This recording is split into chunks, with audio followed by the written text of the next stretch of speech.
Vom vedea acum cum stă treaba cu funcțiile create de utilizator. Ei bine, în primul rând, înainte de a învăța cum putem crea o funcție, ar trebui să vorbim despre rolul acestea, ok? Deci, pentru ce am face acest lucru?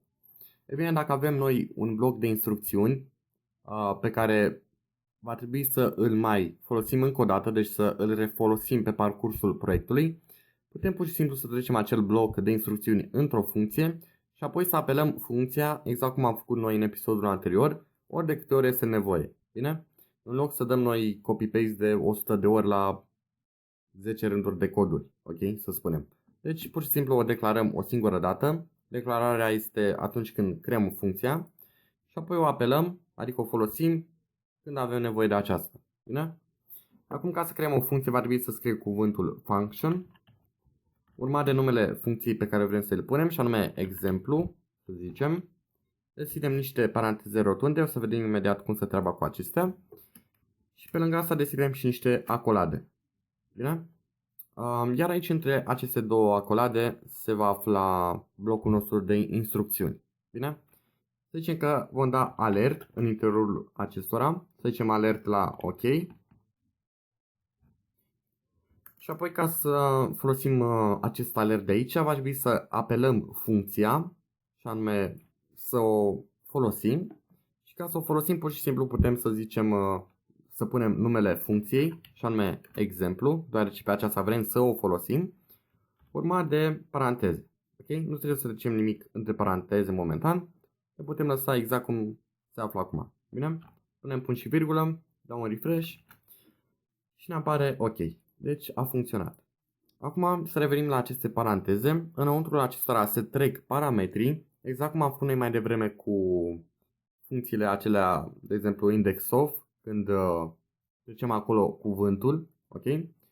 Atunci noi treceam un parametru, mai exact, ok? Iar acum noi când declarăm o funcție, când creăm o funcție, de asemenea va trebui să trecem parametrii de care vom avea nevoie pe parcursul acesteia, bine? Asta înseamnă că, de exemplu, noi putem crea parametrul nume și putem să-i atribuim o valoare atunci când declarăm, când folosim această funcție. Bine? Asta înseamnă că aici când apelăm funcția exemplu, între paranteze, putem trece între ghilimele Mihai, să zicem. Asta înseamnă că parametrul nume va fi egal cu cuvântul Mihai, trecut aici între paranteze. De asemenea, putem avea și mai mulți parametri, deci nu suntem limitați de un număr. Putem, să zicem, putem avea parametrul număr și dacă vrem să îi atribuim o valoare, va trebui să punem o virgulă și să zicem 25. Ok? Este importantă ordinea, deoarece dacă trecem mai întâi pe Mihai, asta înseamnă că acest parametru va fi egal cu Mihai. Și apoi dacă trecem pe 25 al doilea, atunci număr va fi egal cu 25. Ok? Însă dacă am face acest lucru invers, atunci desigur că s-ar întâmpla exact opusul, și anume nume ar fi egal cu 25 și număr ar fi egal cu Mihai. Bine? Le vom lăsa cum erau mai devreme. Și acum, dacă vrem să folosim acești parametri în interiorul funcției noastre alert, va trebui să facem în felul următor.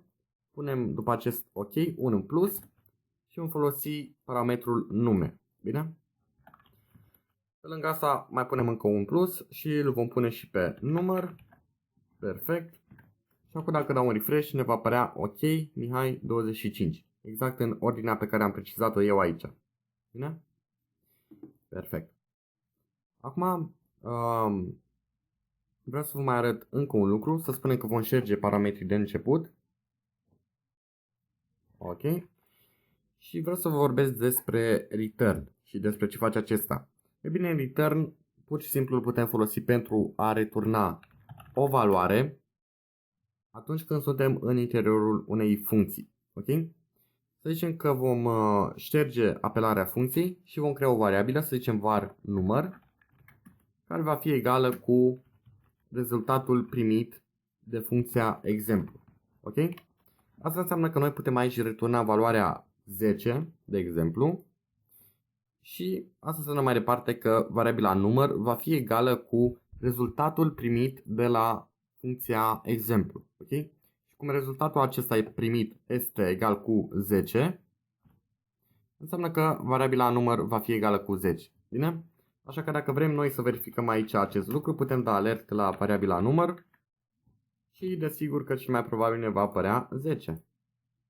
Ok, deci funcționează. De asemenea, este foarte important să ne amintim următorul lucru și anume acela că tot ce urmează după return în interiorul unei funcții nu va mai fi executat. Deci toate aceste coduri nu vor mai fi executate, deoarece odată ce am dat return, tot ce urmează nu va mai fi luat în considerare. Ok? Asta înseamnă că putem avea aici înainte de return câte coduri ne dorim noi, însă țineți minte că după return nu vom mai putea folosi nimic. Ok? Este ca și cum le-am trece fix degeaba. Ok?